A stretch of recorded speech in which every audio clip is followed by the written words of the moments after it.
하루의 시작을 주님과 함께 7월 8일 매일 성경 큐티를 시작하도록 하겠습니다. 오늘 함께 읽을 성경은 야고보서 4장 1절에서 12절입니다. 우리의 몸과 마음, 뜻을 다해서 함께 읽도록 하겠습니다. 여러분 가운데 싸움과 다툼이 일어나는 원인이 무엇인지 아십니까? 그것은 바로 여러분 속에 분쟁을 일으키는 이기적인 욕망에서 비롯된 것입니다. 원하는 마음은 있는데 갖지 못하다 보니 다른 사람을 죽이기도 하고 시기하기도 합니다. 하지만 여전히 원하는 바를 얻지 못하니 다투고 있습니다. 여러분이 원하는 바를 얻지 못하는 까닭은 하나님께 구하지 않기 때문입니다. 그리고 구해도 받지 못하는 것은 구하는 동기가 잘못되었기 때문입니다. 여러분은 오직 자신의 유익만을 위하여 쓰려고 구하고 있습니다. 하나님께 충성되지 못한 여러분이여, 여러분은 세상을 사랑하는 것이 하나님을 미워하는 것이라는 사실을 모르십니까? 만일 세상과 벗하고 싶은 사람이 있다면 그는 스스로 하나님과 원수가 될 것입니다. 하나님께서 우리 안에 거하게 하신 성령이 우리를 시기하기까지 사랑하신다라는 성경 말씀이 아무것도 아닌 말처럼 생각됩니까? 하나님께서는 우리에게 성경이 말한 대로 더 큰 은혜를 주셨습니다. 그래서 성경에 이렇게 기록되어 있습니다. 하나님께서는 교만한 자를 물리치시고 겸손한 자에게 은혜를 주신다. 그러므로 여러분 자신을 하나님께 드리십시오. 마귀를 대적하십시오. 그러면 마귀는 도망칠 것입니다. 하나님께 가까이 나아오십시오. 그러면 하나님께서도 여러분을 가까이 하실 것입니다. 여러분은 죄인입니다. 그러므로 여러분의 삶 가운데 죄를 깨끗이 씻으십시오. 여러분은 하나님과 세상을 동시에 쫓으려고 하고 있습니다. 정결한 마음을 품기 바랍니다. 슬퍼하며 울부짖으십시오. 웃음을 울음으로, 기쁨을 슬픔으로 바꾸십시오. 주님 앞에서 스스로 낮추면 주님께서 여러분을 높이실 것입니다. 여러분은 심판자가 아닙니다. 형제 여러분, 서로 헐뜯지 마십시오. 형제된 자를 헐뜯거나 판단하는 것은 율법을 헐뜯거나 판단하는 것이 됩니다. 여러분이 율법을 판단하면 여러분은 더 이상 율법을 지키는 사람이 아니며 오히려 재판자가 되는 것입니다. 율법을 만드시고 재판하시는 분은 오직 하나님 한 분이십니다. 오직 그분만이 구원하실 수도 있으며 멸하실 수도 있습니다. 그러므로 여러분이 이웃에 대하여 판단하는 것은 옳은 일이 아닙니다.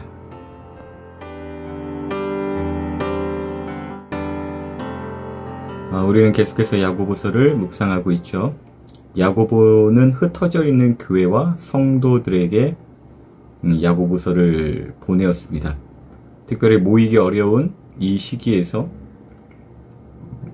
우리도 어떤 면에서는 흩어져 있죠. 모이기가 어렵기 때문에. 그리고 제가 이제 제 개인적 묵상을 이제 나누는 것인데, 그래서 이제 저한테 있어서는 정말 크게 다가온 구절이 오늘 묵상 가운데 있었습니다. 그것은 10절입니다. 주님 앞에서 스스로를 낮추면 주님께서 여러분을 높이실 것입니다. 여러분은 심판자가 아닙니다. 라는 구절이에요. 저희 집 거실벽에 보면 예수님의 말씀이 붙어 있어요.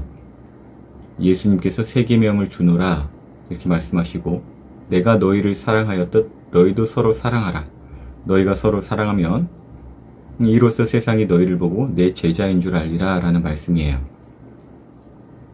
어제 문득 그 말씀을 보는데 새삼스럽게 왜 세 계명일까 라는 생각이 들었어요. 그래서 그동안 나의 삶을 한번 되돌아보면서 나를 이끈 어떠한 규칙, 계명, 가치관 등을 한번 다시 생각해 보게 되었습니다. 분명한 건 제가 목회자로서 지금 살펴본다라는 것입니다. 늘 성경을 읽고 하나님 뜻대로 살고자 하는 제가 다시 한번 살펴보게 되었다라는 것이에요.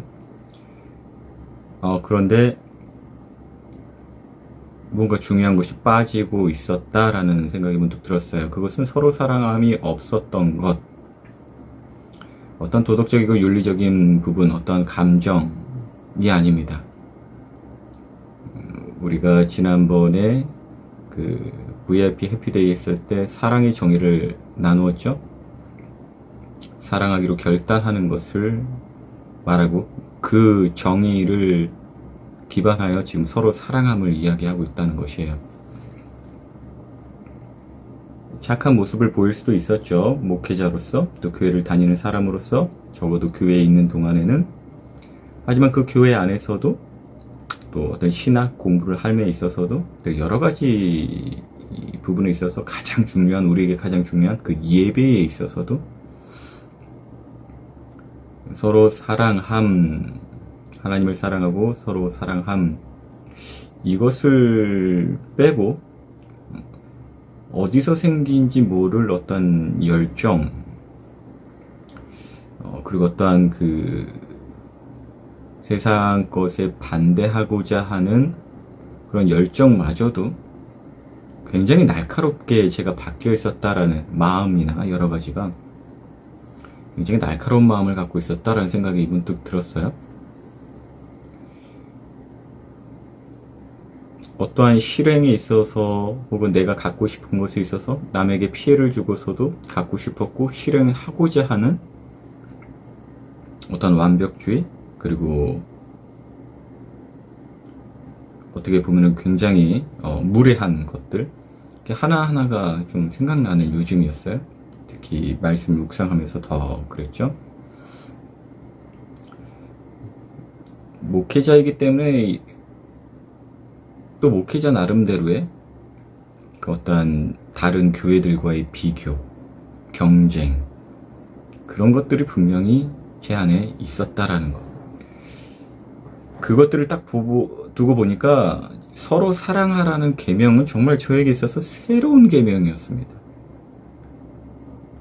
사랑하는 성도 여러분, 이렇게 말은 하지만 모든 한국교회를 사랑합니다 라고 한국교회를 위해서 신학 공부를 하고 박사과정을 밟고 한데 그냥 감상적이었어요. 그래서 그 새 계명을 정말 새롭게 받아들이고 나서 곰곰이 또 오늘 말씀을 통해서 하나님께서 요즘 그렇게 많은 저에게 이제 고쳐져야 할 부분들을 이제 고쳐주신 것 같아요. 고쳐주시는 건지 다듬어 가시는 건지 그게 그거라고 치는데 요즘에는 참 여기 코로나라 할 수 있는 게 하나도 없네, 혹은 할 수 없는 게 있는 게 없는 상황에서도 열심을 내야지, 이런 방향과 마음만 갖고 있었거든요. 근데 서로 사랑하는 계명이 전혀 없었다라는 거예요. 이건 분명하게도 제 개인적인 묵상이니까 여러분이 공감이 되지 않을 수도 있는데, 여러분에게 있어서도 요즘에 뭐 뉴노멀을 말하고 코로나 시대에 맞추어서 학업이나 여러 가지를 해야 하고, 교회에서 여러 가지를 이제 무엇보다도 예배에 이제 중점적으로 하고 하는 데 있어서 여러분도 무언가 돌파에만 신경을 썼다라면 다시금 마음을 좀 살펴봤으면 좋겠어요. 어떤 진보, 열정, 돌파에만 신경을 썼다면, 제가 요즘에 그래서 그런지 아무튼 세상은 우리가, 즉 교회가 서로 사랑할 때 그 사랑하는 모습을 보고 예수님이 제자인 줄 알게 된대요. 그러지 않다면 흩어져서 바깥에 던지워진다라는 생각도 문득 드는데요. 교회에서 일어난 다툼, 여러 가지 우리 교회 밖에서 성도로서 살아야 되지만 서로 사랑하라는 그 최고의 헌법을 무시한 채, 물론 종교의 이름, 신앙행위, 신앙생활은 하고 있지만 또 다른 것들에 자신의 유익을 이제 뭐 이렇게 신앙으로 감추어서 막 선동되어지거나 서로를 비판하기만 바쁘지 않았는가.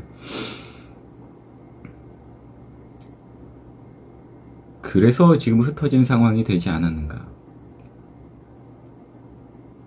코로나의 원인이 어디 있는가라고 생각했을 때, 크리스찬은 눈으로 보이는 어떤 표면적인 원인에서만 찾는 것이 아니라 모든 것을 주관하시는 하나님께 시선을 두고 한번 생각해 본다라는 것이에요. 정직하게 제가 한번 생각해 본다면, 이거를 이제 믿지 않는 분들도 혹시라도 볼 수 있다면, 정직하게 본다면, 저와 제 주변을 이렇게 돌아보고 들린 것들 보면 세상이 교회를 보고 우리를 보고 예수님의 제자라고 할 거다라고 생각하지는 못할 것 같아요. 그래서 우린 지금 흩어져 있습니다. 결과로서 원인을 추적한 것도 맞지만 그 전에 여러 가지 공부, 신학 공부든 어떤 교리든 정치적인 문제든에 있어서 또 세상 사는 데 있어서 흩어질 만한 원인을 제공했던 것 같아요. 코로나 때문이지만 그 코로나의 전염병이나 여러 가지 그 원인들은 성경에 써 있잖아요. 이거는 뭐 세상 사람들이 악해서 세상에다가 코로나를 뿌리신 걸까요? 아닙니다. 믿는 자가 믿는 자로서 살지 못했을 때 그런 일들이 있어나는 구약의 기록 따라 본다면 세상 탓할 거 없다라는 생각이 들어서 그래요. 근데 계속 우리는 기도하고 있죠. 코로나 좀 없애달라고. 근데 지금 안 없어지고 지금 1200명대가 올라가고요. 근데 오늘 야고보서 보니까 너희가 구해도 네 욕심대로 구하니까 안 이루어진다라고 해요. 코로나 없애달라고 하는 우리의 동기가 무엇일까요?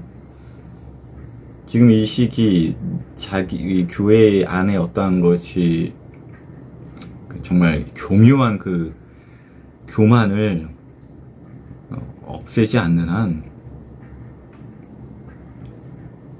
물론 끈질기게 기도하는 부분이 있긴 하겠지만 코로나가 왜 멈춰야 할까요? 힘드니까 당연히 멈춰야지. 아니요, 제가 예전에 비슷한 이야기를 다른 분에게 한 게 있는데 그건 저한테도 이제 한 얘기. 화장실 들어갈 때랑 나올 때랑 사람이 달라요. 교회가 저는 지금 분명히 교회만 생각하고 이야기를 해야 돼요. 우리 청소년들 세상이 회개해야 된다 이게 아니에요. 교회가 회개하지 않고 다시 예전처럼 많이 모이지만 자기들끼리만 울타리를 치고 올바른 권위가 아니라 권위의식, 권위주의로 똘똘 뭉쳐서 그 옛적 이스라엘의 과오를 계속 부릴 것만 같다면요 굉장히 오랜 기간 우리는 모이지 못할 것입니다. 그냥 지금 오늘 야고보서를 보고 그게 느껴져서 그래요. 뉴노멀이라고 하는데 교회가 뉴노멀 신경 써야 하긴 하는데 사실 뉴노멀이라는 이름으로 새로운 죄를 짓고자 그저 돌파만 생각하고 거기서 애쓰려고 한다. 하나님은 절대 속지 않으시죠. 그래서 10절이 되게 크게 다가왔어요. 여러 가지 해야 할 것이 있다지만 스스로 낮추고 회개하겠습니다. 회개할 마음까지 그러니까 회개할 마음을 먹지 못할 정도로 지금도 잘 나가는 크리스찬들이 있다면 전 그들이 지금 굉장히 저주받은 상태라고 생각이 들어요. 왜 그러냐면 예수님처럼 사랑해야 된다고 했으니까요. 예수님은 그 높으신 위치에서 우리의 죄악으로 우리로 방향을 바꾸셨거든요. 근데 자신의 어떤 잘됨과 형통만으로 우리는 하나님 잘 믿으니까 우리는 보호하시고 저 세상은 지금 다 심판하고 있어. 구약 시대의 이스라엘이 그런 패턴으로 갔다가 하나님께서 이런 말씀도 하시죠. 선지자를 통해서 내가 가만히 있었더니 내가 니들과 같은 줄 알았나 보구나. 이 말씀이 있어요. 선지자를 통해서. 조금은 이제 제 개인적인 묵상에 이게 쏠려 있어서 대본을 써놓긴 하는데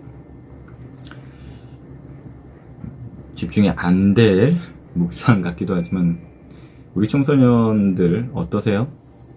해야 할 공부 많고 가야 할 곳 많고 또 이 어려운 시기를 위해서 애쓰고 있는데 정작 우리가 해야 할 일 또 가야 할 방향과 애씀은 무엇일까요?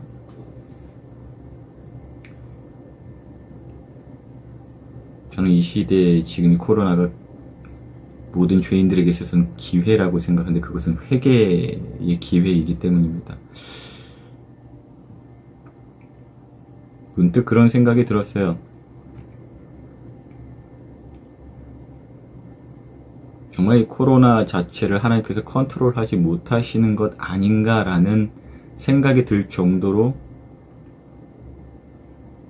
1년 반 기간 넘어가는 시점에서 야고보서를 제가 읽는데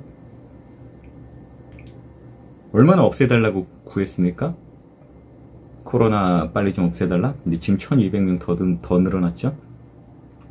그럼 우리의 기도 가운데 있어서 끈질기게 기도하지만 한번 살펴봐야 될 것 같아요. 다시 옛 모습을 그리워하며 그쪽으로 돌아간다. 그 모습들 가운데 서로 시기하고 다투고 김치 담그다 고춧가루 때문에 싸우고 교리 문제로 장로교 감리교 서로 싸우고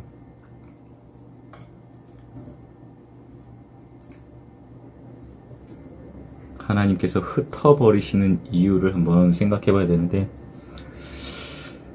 회개라는 거 좀 더 진지하게 생각합니다. 당연히 진지하게 생각해야 합니다.